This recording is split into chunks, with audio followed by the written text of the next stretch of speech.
Hello, I'm Gia, and welcome to my first D&D campaign.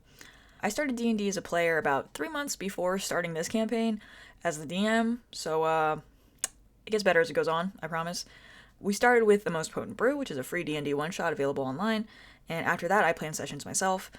Special shout out to all of y'all who came from Stormyth's channel to see Comet in action, and as long as you'll excuse my attempts at accents, let's start the session. It's a bright and sunny afternoon in Saltwood, a bustling port city on the coast. Well known for its luxurious beaches and magic resorts, it hides a seedy underbelly of mischief and even crime.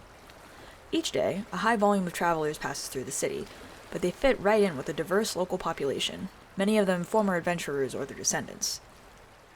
We begin down by the docks, where sailors shout, boats creak and groan, and countless crates of cargo are transported on and off of ships. One ship stands out, surrounded by local knights. It's a sizable bark with 3 masts. Its dark wood scarred and chipped, and its main sail has a huge tear, surrounded by singe marks. Magic chains keep the boat attached to the dock and seem to be keeping the boat afloat since there's a giant hole on the starboard side. The knights seem to be standing guard, and an official-looking one with a golden cape looks like she's taking inventory of the treasure that was once aboard the ship. Hefty wooden crates and lumpy sacks. A couple of the knights seem to be fooling around with the tattered navy tablecloth, and as one spreads it out in his arms, it's not a tablecloth, but a flag, probably nabbed off the main mast of the ship. A silvery moon magically glows in the center of the flag. As the fabric shifts, in the moon, the face of a skull appears and disappears, iridescent. But it's not the ship the young elf is looking for. Unfortunately, Ren's lost track of the pirates she's actually seeking, and Saltwood was her best lead when she heard there were pirates caught in town. But now that she's come down to the dock, she sees they're not the ones. She needs a new lead. A couple of gnomes who appear to be staff at the docks are chatting aimlessly nearby, watching the knights work. Too many pirates getting caught these days. Don't they know how to do their jobs anymore? I'd hardly call that a job. You ask me, it's good that they're getting caught. You're no fun anymore. Where can I get a good, interesting conversation these days? Probably we can go down to the tavern after hours to find out more. Old Bardol's bound to have heard something, about these schmucks or otherwise. Ren looks behind them, and there's a sign that says Bardol's, pointing further into town.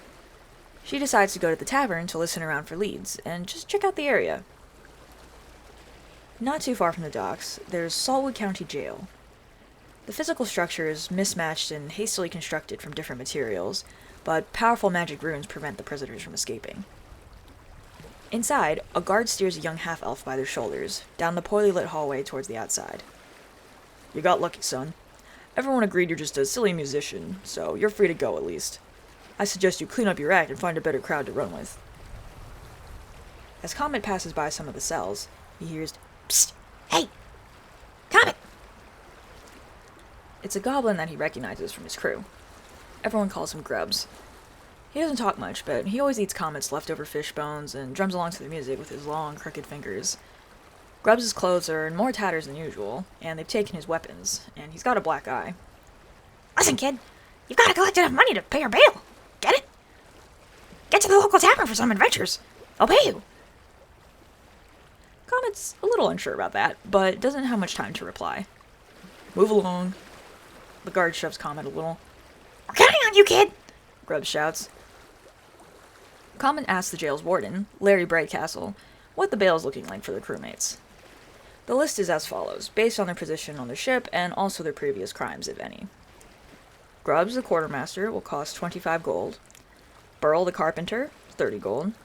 Poxolonio IV, the surgeon Parzan, 75 gold. Musty Justin, the navigator and first mate, 85 gold. Cornelia Tusk, the boatswain, 100 gold. And Celeste, the captain, 125 gold. Comet emerges from the prison, their eyes adjusting to the bright afternoon sun. He looks up and sees a worn-down but clean building right across the street. There are 2 windows in the front, one glowing reddish-purple and the other yellow. The door is propped wide open, and a burly human boy shoos a shit-faced halfling away from the front, where he'd been slumped over napping. Sorry, mate. Got to keep the front clear. The sign above the door is wood, but has a magic shimmer that makes the letters pop out and bob up and down like a boat at the port. The sign says, Bardol's, best ale in all the land and sea.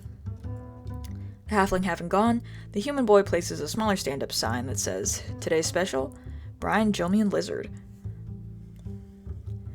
Inside the tavern in a dark corner sits a cloaked high elf, using their knife to carve something into the table, surreptitiously observing the activities of the tavern.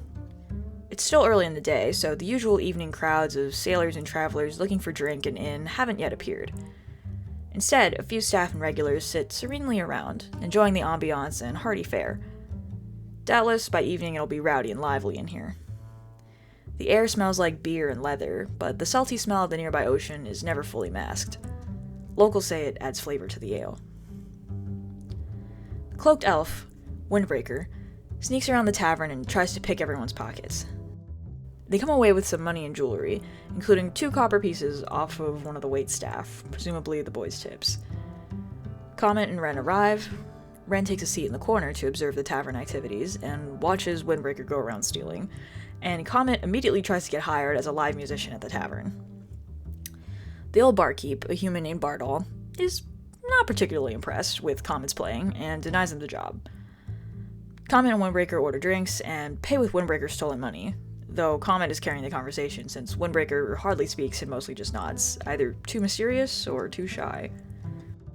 A young gnome woman, Glowkindle Plumbrew, enters the tavern. Hello, I'm looking for adventurers to hire. She wants freelancers and is offering gold in exchange for extermination services. Even though Comet is not really an adventurer yet, he immediately says, "I'm for hire." Glowkindle looks him up and down, as politely as is possible when downing someone. Well, do you have a party? You might need some help for this one. Comet recruits the nearest adventurer-looking people, Windbreaker and Ren.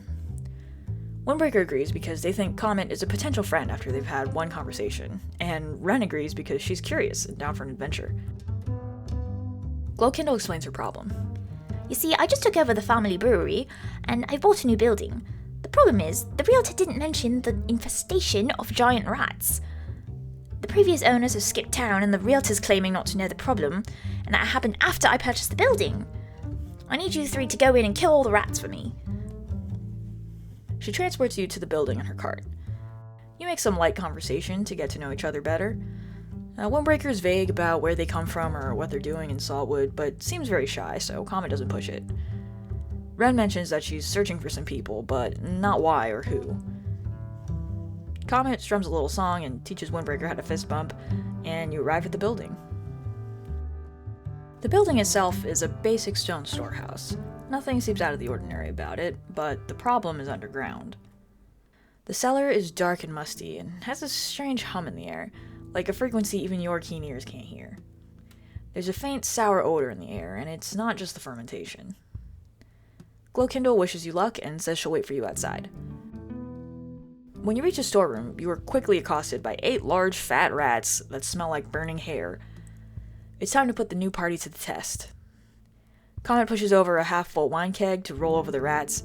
Windbreaker slashes them with his short sword, and Ren's necklace focus glows as she freezes them with Ray of Frost.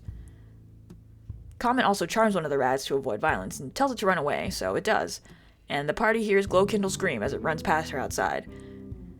After defeating the rats, you go down a hall with a mysterious mosaic on the floor, and though there's a riddle on the wall, you all ignore it and just happen to walk perfectly across without triggering the trap, and then move deeper into the cellar. In one room, Comet finds some tarnished silver plates and keeps them, and there's a well in the center of the room from which giant centipedes emerge. By the end of the battle, Windbreaker is down to 1 HP. You all move on to the next room, which is a library. Comet and Ren pick out books as souvenirs and find some health potions. Comet guzzles one impulsively, then realizes Windbreaker had 1 HP and feels really bad. On your way out, a giant spider jumps from the ceiling to attack. The spider radiates heat, cracks in its exoskeleton have split like fault lines, with churning magma underneath. Its 8 eyes are pitch black obsidian. Comet tries to get in front of Windbreaker to shield him with his body, but Windbreaker uses minor illusion to distract the spider with a fake cat, and the 3 defeat it. When you pass the mosaic again, Comet and Ren trigger the trap and get hit with floor spikes, but Windbreaker grabs a chair and uses it to test each place before they step there, thereby avoiding the trap, though they're left with a bunch of chair pieces by the end. On your way out, you hear a small meow from a pile of rubble. You investigate and find a cat that had been hiding, presumably afraid of the giant rats, and you decide to adopt her. After emerging from the dungeon, Glowkindle says, Oh good, you're alive. I had my doubts when I saw the size of that rat. Congratulations. She hands you the promised money, and you return to the tavern, newly friends. However, it's not yet enough money for Comet to bail anyone out of jail, and he's still very conscious of spending money. He convinces a reluctant Wren to pay for his meal. With your new cat, christened Deathfang the Vengeful, you eat up, unaware that your next adventure is just about to begin.